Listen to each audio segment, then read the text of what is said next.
Hello and welcome to Fireside Fairytales. My name is Rory and you are watching Varietal Literature's YouTube channel. A cozy little corner of the internet for narrative, and I realize that my fire's not working. I'm going to fix that in a minute. I think I know why.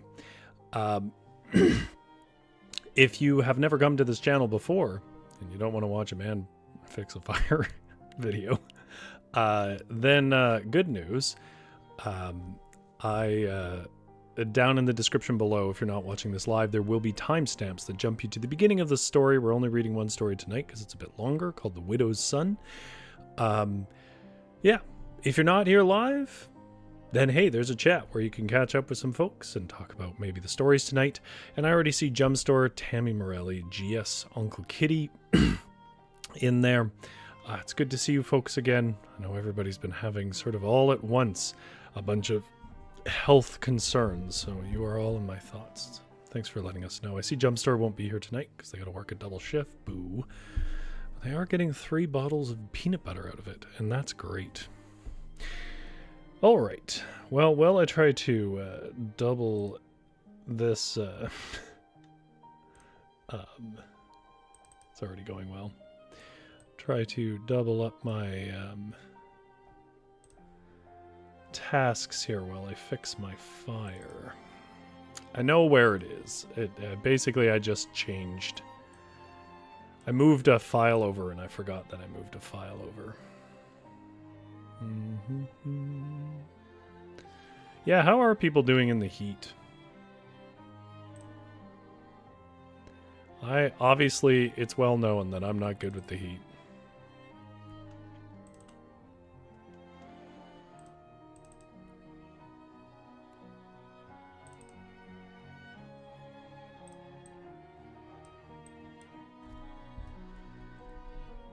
And it is actually pretty hot still. It wasn't so hot that I wanted to skip it, but it was hot. There we go.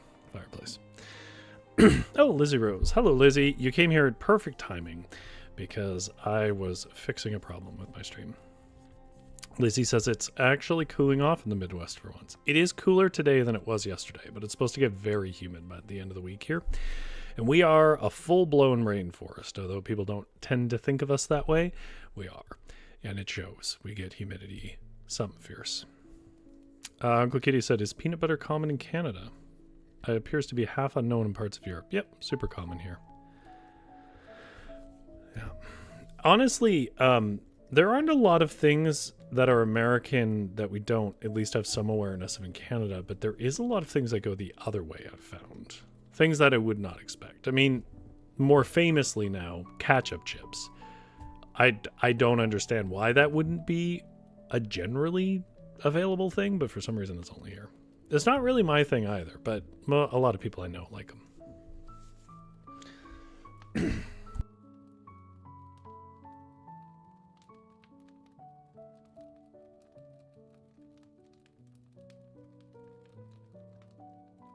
All right. Well, I mentioned last week that I had prepped 3 stories for last week, but I didn't expect that I would get to all 3, and indeed I did not. So what we're going to do here tonight is we're going to read that 3rd story, which is a pretty classic Norwegian epic. I mean, epic in a more loose sense, that word. I guess I got to be careful how I use terms here, because that does have a defined meaning, and I'm not sure that this really meets it. But it is one of those stories that is essentially 2 folklore cycle stories glued together. So what we're going to basically get is 2 stories about one character piggybacking on each other.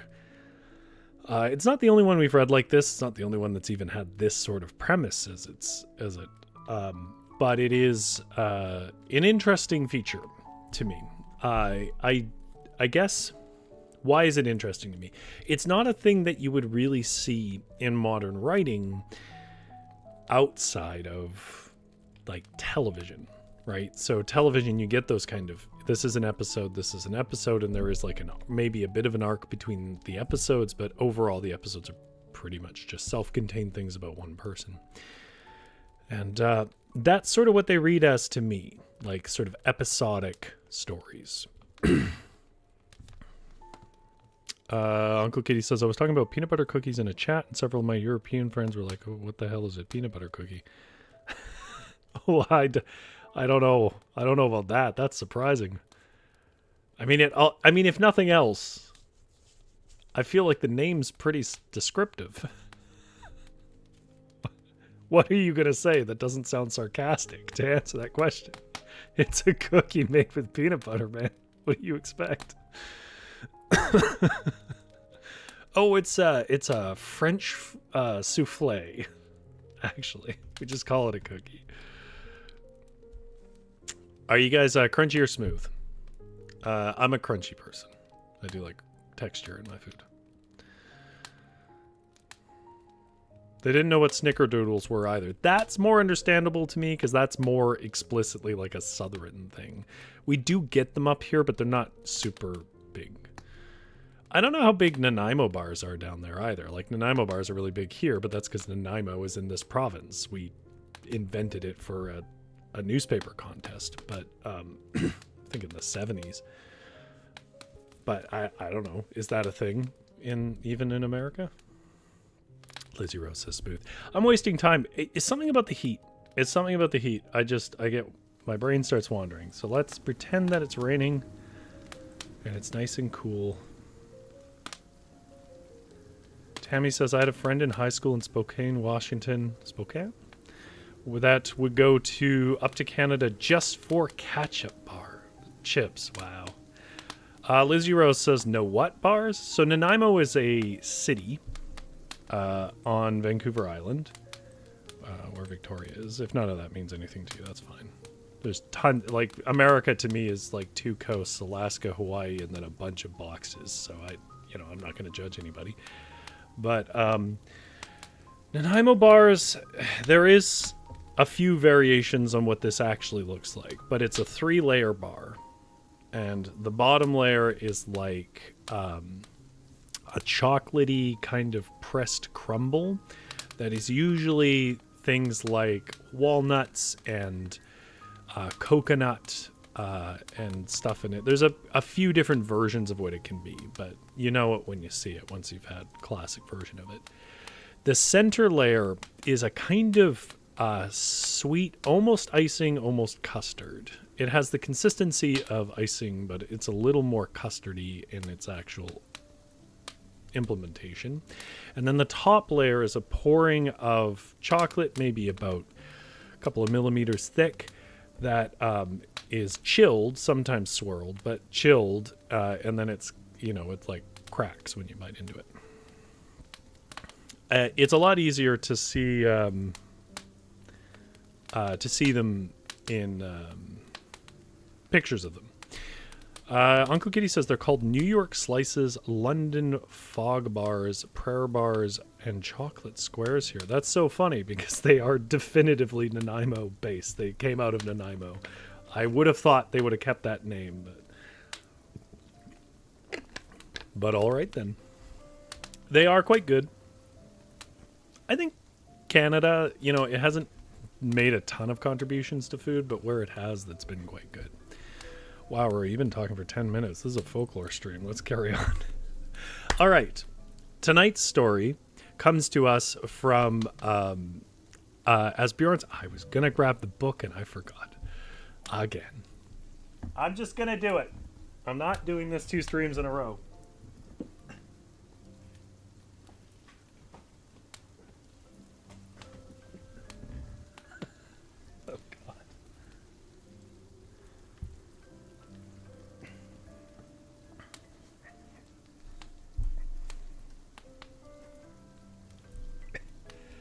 It fell down. I'm just going to have to get up and get it. I'll be right back.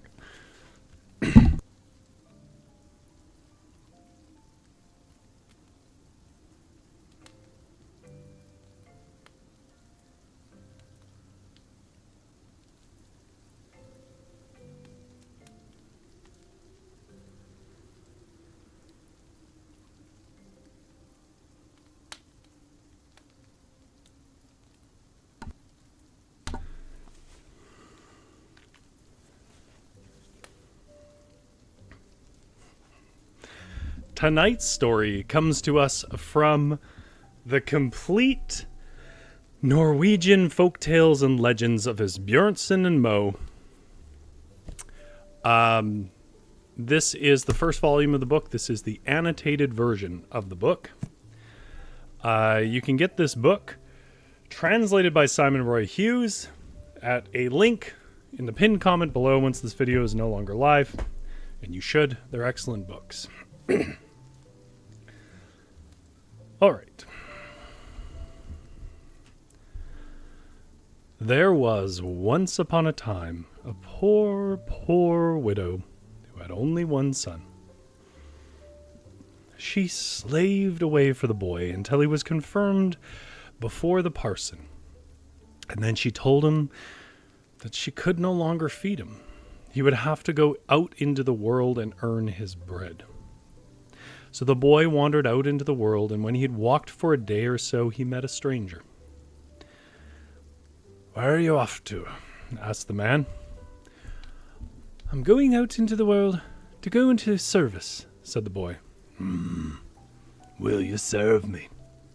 "Oh, yes. As much as you as anyone else," replied the boy. "Indeed. You shall do well with me," said the man. "You need only keep me company and nothing more." So the boy went with him and lived well with food and drink. And he had little or nothing to do, but then he never saw another person with the man. One day the man said to him, "I'm going away for 8 days now. During that time you shall be alone, and you mustn't go into any of these 4 chambers here. And if you do, then I shall kill you when I return." "Well, no," said the boy. He certainly wouldn't. But when the man had been away for 3-4 days, the boy couldn't help himself. He went into one of the chambers, and he looked around and yet saw nothing but a shelf above the door, upon which lay a briar thorn switch, like a little whip. "This was certainly something to forbid me," thought the boy. And when the 8 days were over, the man returned. "I don't suppose you've been in any of the chambers," he said. "No, certainly haven't," said the boy. "I shall soon see," said the man. And with that he went to where the boy had been. "Yes, you've certainly been here," he said. "So now you must lose your life." While the boy wept and pleaded and begged. And so, in his pathetic pleas, he was able to escape with his life. But he received a powerful blow. When that was done, they were just as good friends again. A time afterwards, the man traveled away again. Now he would be away for 14 days, a full fortnight. But first he told the boy that he shouldn't set foot in any of the chambers he hadn't yet been in. He should rather go in where he had already been. Well, things went the same way this time as they had previously, except the boy kept himself from going in for 8 days. Bravo, boy. Made it to 8 days.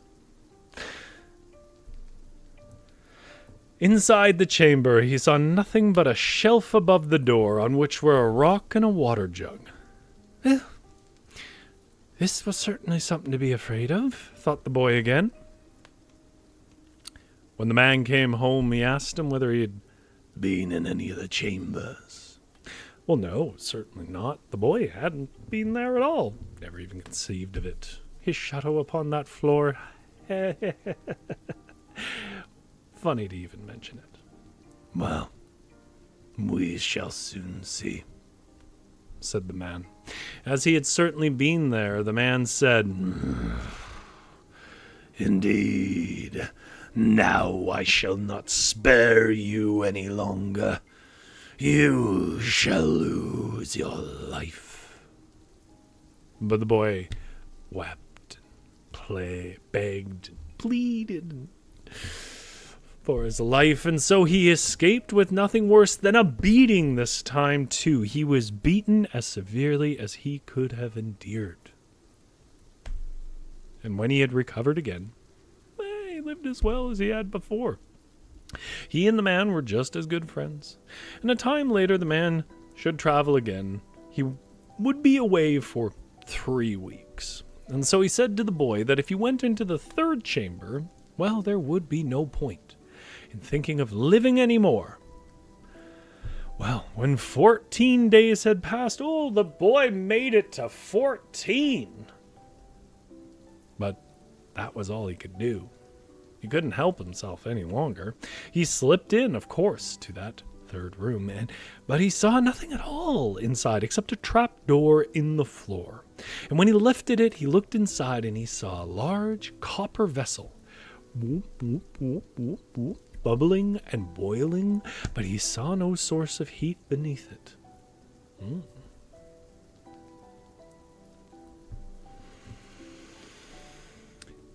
It would be fun to feel it if it was warm, thought the boy. And so he stuck his finger into it.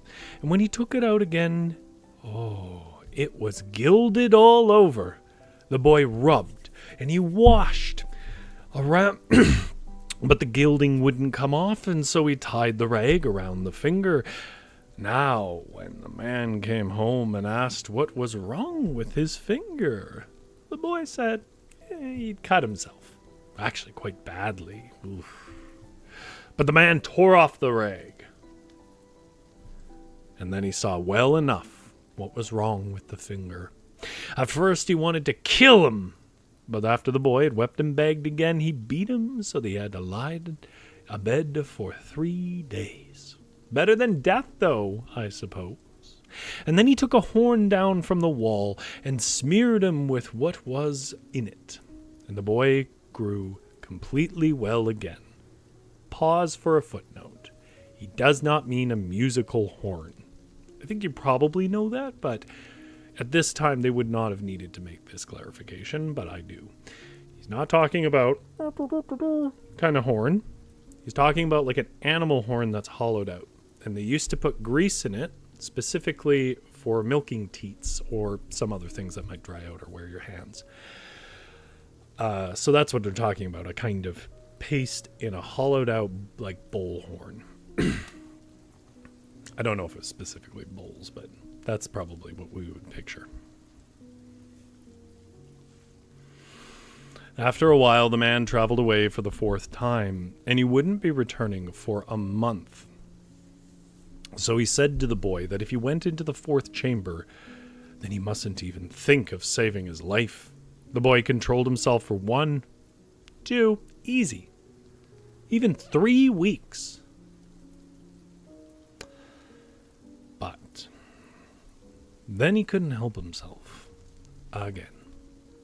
He wanted to, and he had to. No, he had to go into that chamber. What else could be done?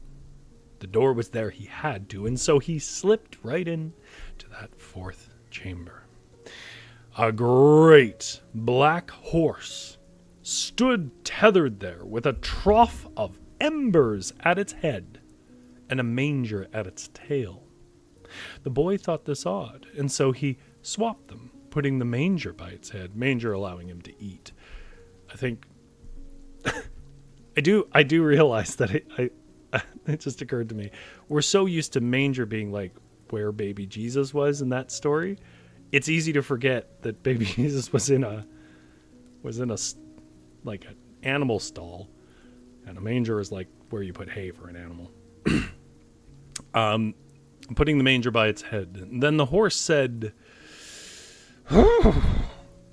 "Since you have such a good heart to let me have some food, I shall save you. If that troll comes home now and finds you, he'll kill you." By the way, at no point in this story up to this point does it mention he's a troll, which I find very interesting. There's a drift in this narrative. It starts with a fairly nice guy, and then suddenly he's a troll. There's something to that, but we'll carry on.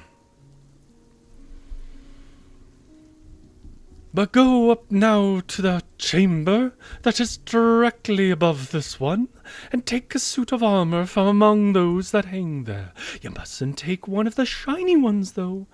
Take the rustiest one you see, and seek out a sword and a saddle in the same manner. The boy did so, and it was all very heavy. When he returned, the horse said that he should now undress, bathe himself in the pot that stood boiling in that other chamber, and he washed himself well there. I shall be horrible then, thought the boy, but he did so all the same. And when he'd washed himself, he grew both handsome and pleasant, and as red and as white as milk and blood, and much stronger than before. Do you feel any change? Asked the horse. Yes, said the boy. Try to lift me, said the horse. And oh, yes, he could do that. He wielded the sword as if it were nothing at all. Well, saddle me now, said the horse, and put on the armor. Then take the briar switch, and the rock, and the water jug, and the grease horn, and we shall leave. He rode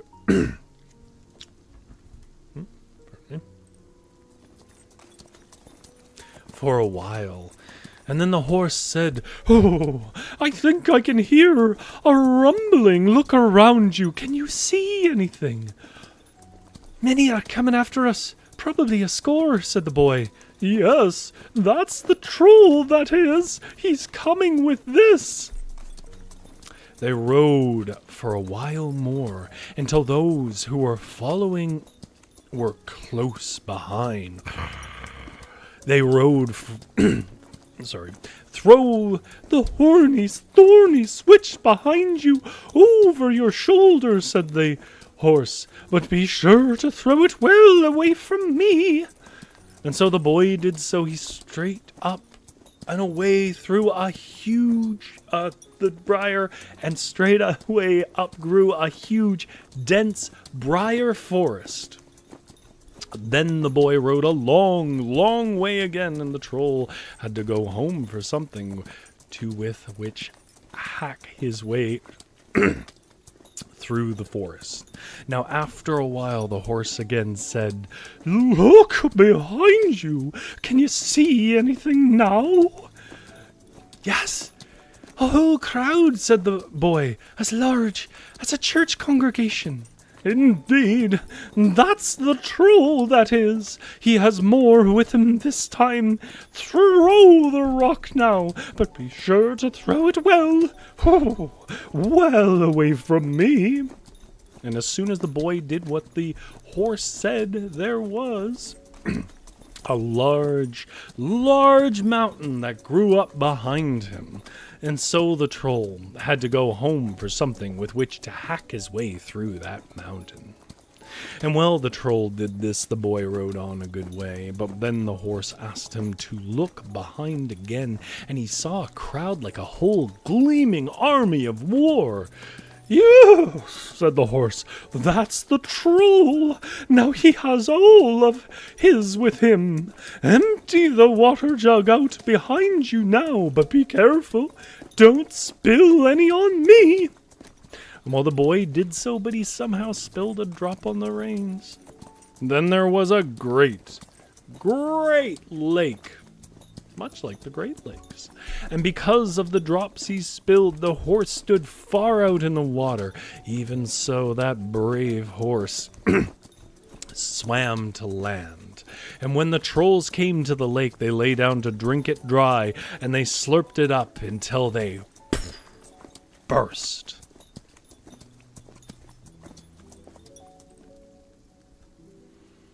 And there's the icon of the boy in his raggy clothes, riding away and looking back at the lake over the valley. Or not the valley, the plain. Now we are rid of them, said the horse. And then they traveled a long, long way, until eventually they came to a green clearing in a forest. "Take all of your armor off now, and put on your ragged clothes," said the horse. "Then unsaddle me and loose me, and hang everything inside this big hollow linden here. Then make a swig of spruce lichen, and go up to the king's farm that lies close by here, and ask to go into service there, and if then you need of me, come here and rattle my bridle, and I shall come to you." So the boy did what the horse said, hadn't failed him so far, and when he had put on the spruce lichen wig, he grew so pathetic and pale and untidy to look at that no one could have recognized him. Then he went to the king's farm, and at first he asked to work in the kitchen, carrying water and wood for the cook. But the kitchen girl asked him, "Why do you wear that ugly wig? Take it off. I don't want anyone so ugly in here." Imagine saying that to someone. "I can't," replied the boy. "My head isn't quite clean." "Do you really think I want to go in here like this with the food?" said the cook. "Go down to the head groom. You suit mucking out the stalls best." Shoveling poop for the horses. Now, when the stable master asked him to take off his wig, he received the same reply. He wouldn't have him either. I think the stable master's being a little hoity here. He's a stable master, but all right. "You can go to the head gardener," he said. "You suit digging in the ground best." Oof. The head gardener gave him leave to stay, but none of the other servants would live in the house with him. So he had to sleep by himself beneath the stairs up to the summer house. It stood on stilts and had many stairs, and he got some moss for a bed and lay down there as well as he could. When he'd been at the king's farm for some time, it happened that the boy took off his wig when the sun rose, to wash himself. And then he was so handsome that it was a pleasure to behold. The princess, well, she saw this handsome gardener boy from up in her window, and she believed she'd never seen anything so handsome. So she asked the head gardener why he lay out beneath the stairs. "Oh, well, none of the other servants will live with him," said the head gardener. "Well, let him come up this evening and lie by the door inside my chamber. Then they won't consider themselves too good to have him sleep in the house with them any more, I think," said the princess. Well, the head gardener told the boy. "If you say I ought to do this," said the boy, "then they'll think there's something between me and the princess." "Yes, you certainly have reason to be afraid of that, you do," replied the head gardener. "You, who are so beautiful." "Well then, I shall do it, since it is you who says I ought," said the boy. And as he went upstairs that night, he stomped and tramped so much that they had to ask him to go slowly so the king wouldn't hear him. He came in and lay down and soon began to snore.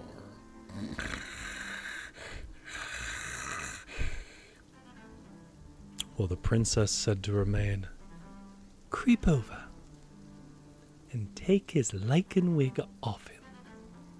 And so the maid did so, but just as she went to snatch it, he held on with both hands, so she could by no means take it. And with that, he began to snore again.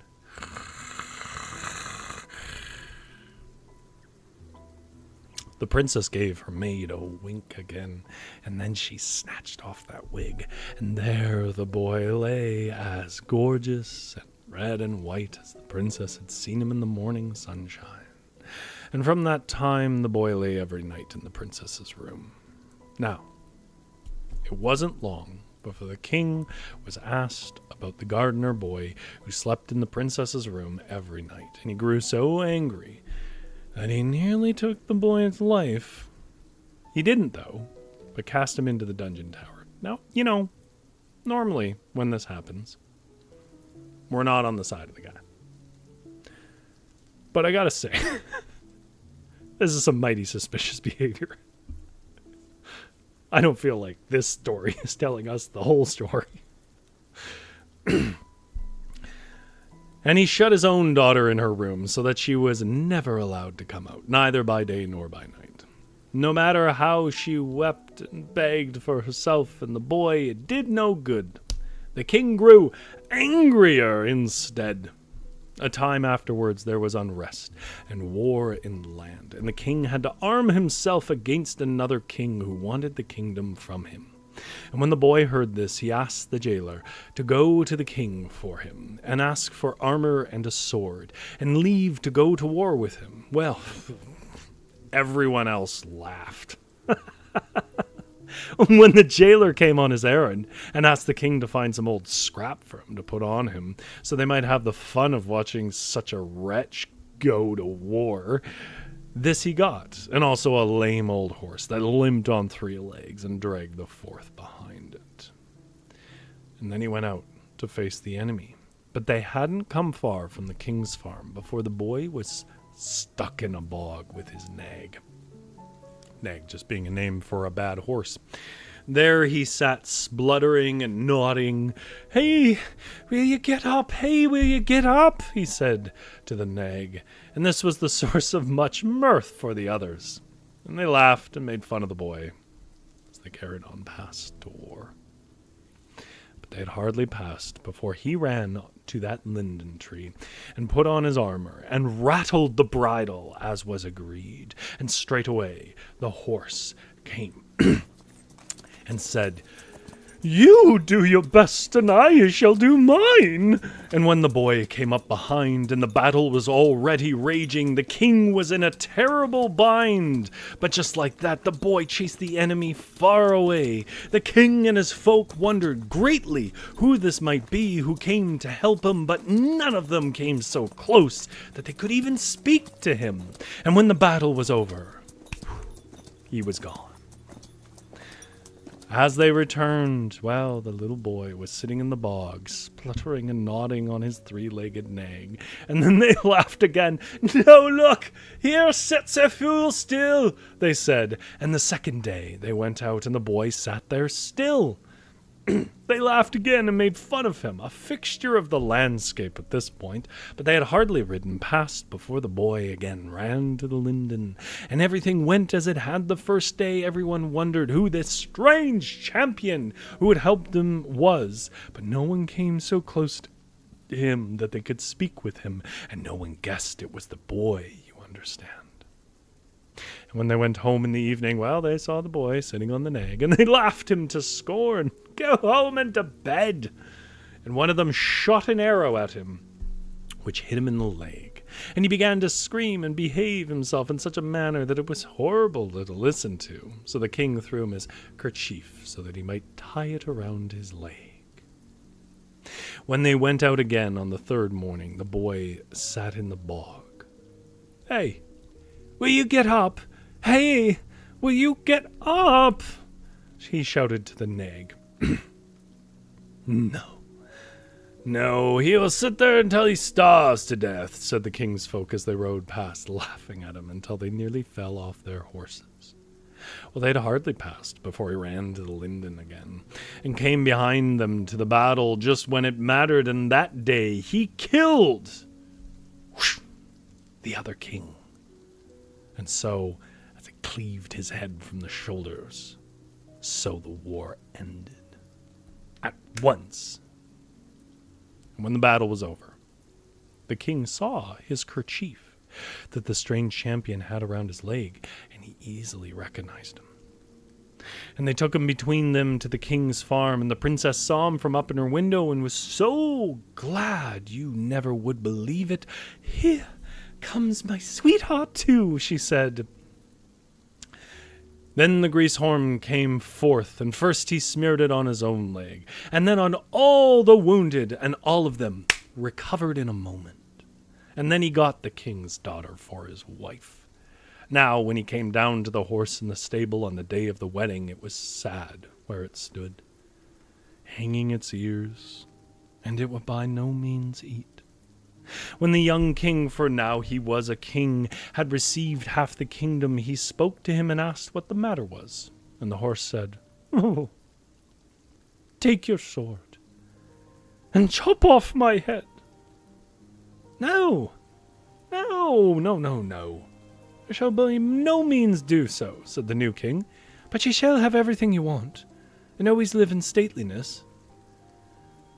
"Well, if you don't do so, as I say, then I shall certainly know how to take your life," said the horse. So the king had to do it. But when he lifted the sword to chop, he felt so ill that he had to turn his face away. He couldn't stand to see the blow. But he had hardly chopped off the head before the handsomest prince stood there where the horse had been. "Where in all the earth did you come from?" asked the king. "Well, it is I who was the horse," replied the prince. "I was king before, in the same country as the king you killed in battle yesterday. And it was ye who cast the form of the troll horse upon me and sold me to the troll. Since he has now been killed, I shall have my kingdom back. And you and I shall be neighboring kings. We shall never go to war against one another." And neither did they.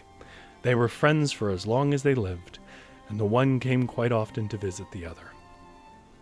Until the grain fields were contested, and then they burned each other down. No, that's not part of the story, but that is probably how history more accurately would have gone.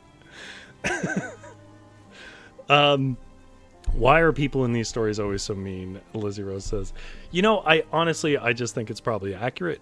There is a saying that empathy is a learned behavior.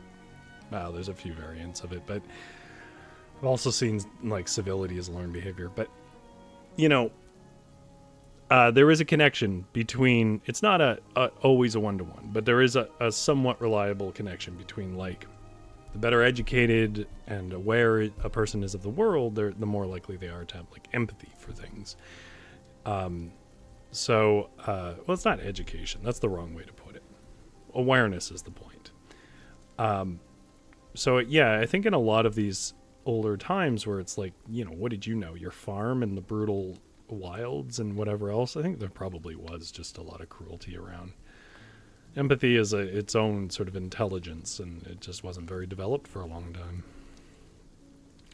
Tammy says, "Wonderful story, Rory. Hope everyone has a great night, sweet dreams all." I hope you feel better, Tammy. I hope everything heals up well and you have many healthy years after this rather unhealthy one. All right. Well, I think it's probably actually about 79,000 degrees in this house. I did know this was a long story. I'll be honest, I didn't realize it was it would take us to 40 minutes. Wow. But yeah, I enjoyed the story. I hope you did as well. Uncle Kitty said, "Trolls are not the brightest fellows." One could argue their point is to not be bright. One thing I did want to mention, I don't really have any conclusion on this, but it is interesting to me. So, like I said, this is like a mishmash of different stories, right? We've seen stories of the heal everything horn before, with the paste in it, with the magical armor that's unexpected, with the troll that tells you not to go into the rooms. We've seen stories of that. We've seen stories of this boy everyone thinks is a loser who's just doing it as a ruse, and then he puts on Shining Armour and goes and fights. I think one of the versions of the story we saw was where he rode up the glass mountain and saved the princess. So we've seen a version of that kind of story. The troll chasing story, none really come to mind, but I've seen some versions of that, and I'm pretty sure there's probably plenty of versions of it.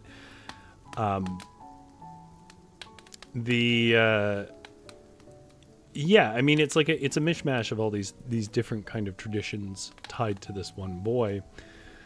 And I find it an interesting story form as a kind of narrative nerd, because, the most popular version of it right now is 3-act structures, have been very popular, not exclusively, but very popular for a long time. To the extent that a lot of people act like 3-act structures are some sort of prescription for writing. Like, they say, like, well, if something doesn't have a 3rd act or whatever, it doesn't need to. There's plenty of stories that have more or less acts than that. It just kind of got homogenized in the 20th century. So there's that. There's the fact that, like, but it's not really like a hero's journey either, which is also a very popular form of storytelling. It really is just more like television, honestly. It's like we saw 4 episodes of a television show. And I find that interesting. I find that interesting just because you assume the medium informs the form that creativity takes, but it is possible that, like, I guess I'd never really thought about the fact that somebody could have come to a medium and gone, you know what, this would work well for that. Somebody could say, I can see how these sort of episodic folklore stories would fit in a mode where we want a meta-narrative across multiple episodes. That's all I have to say. Is the structure of the story is interesting. That's the TLDR. All right. Well, I'm going to go turn my air conditioning on, but we're all going to pretend like it's cool out and cozy because that's the aesthetic of the stream.